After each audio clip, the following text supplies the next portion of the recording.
Welcome to our 5-minute Bible study in the book of Genesis. In our last session, we began looking at the story of Abraham. Now, Abraham obviously is one of the central characters, perhaps the central character in the book of Genesis. His story begins in Genesis chapter 12, and it will carry forward all the way into chapter 25. So a large section of the book of Genesis is concerned with the story of Abraham. Now, of course, we know that Abraham is the father of the faithful. In the New Testament, in the book of Romans and in the book of Galatians, when the Apostle Paul wants to explain to us a life of faith, about being saved by faith, he references Abraham.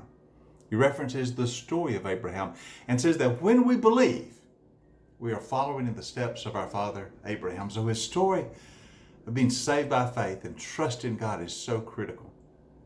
Now, last time we saw that the call came to Abraham while he was but a pagan. And he was. Abraham grew up in a family that was idolatrous, that worshiped many gods, pagan gods. He had no idea of who the true God was.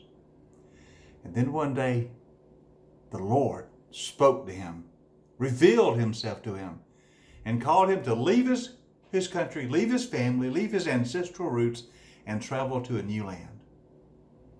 And Abraham believed and obeyed. And the story of salvation really begins with Abraham. It is through this family of Abraham, the nation that comes of him, that will ultimately one day come the Savior who will save us all. But it all begins now with this story of Abraham. Now, after the call came, notice what Abraham immediately did. We're in Genesis chapter 12. So Abram went as the Lord had told him. He took Lot with him. Abram was 75 years old when he set out from Haran. He took his wife Sarai, his nephew Lot, all the possessions they had accumulated, the people they had acquired in Haran, and they set out for the land of Canaan. They arrived there. Abram traveled throughout the land as far as the site of the great tree of Moreh at Shechem. At that time, the Canaanites were in the land. The Lord appeared to Abram and said, "To your offspring I will give this land." So Abram built an altar there to the Lord who had appeared to him. From there he went on to the hills east of Bethel and pitched his tent, with Bethel on the west and Ai on the east. There he built an altar to the Lord and called upon the name of the Lord. In this very brief description, we see the essence of Abraham's faith. He believed God, he obeyed God, and he worshiped God. As soon as God told him to go to this new country, it said Abraham went. He did not delay. He did not dispute with God. He did not argue with God. He did not procrastinate. When God said go, he went. He believed God and he obeyed. And notice when he gets to the land, God says, "This land is yours. I give it to your offspring, to your descendants. You will one day possess this land." And what does Abraham do? It says he built an altar to the Lord and he worshiped.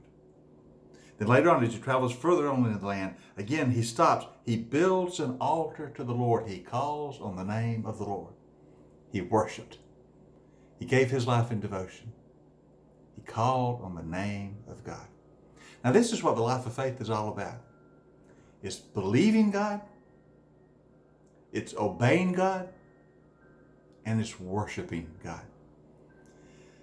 If you and I want our lives to be lives of faith, we have to follow the example of Abraham. When God speaks, we must believe that what he says is true, because it is. When God commands, we must obey what he tells us, because he always tells us right.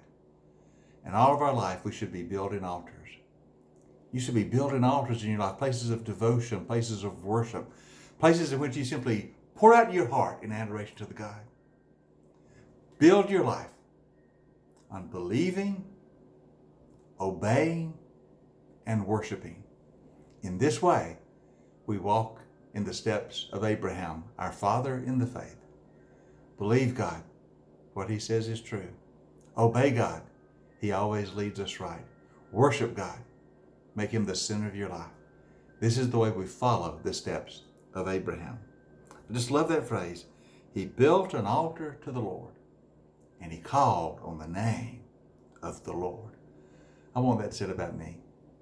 I want that said about me, that he builds altars and he calls on the name of God.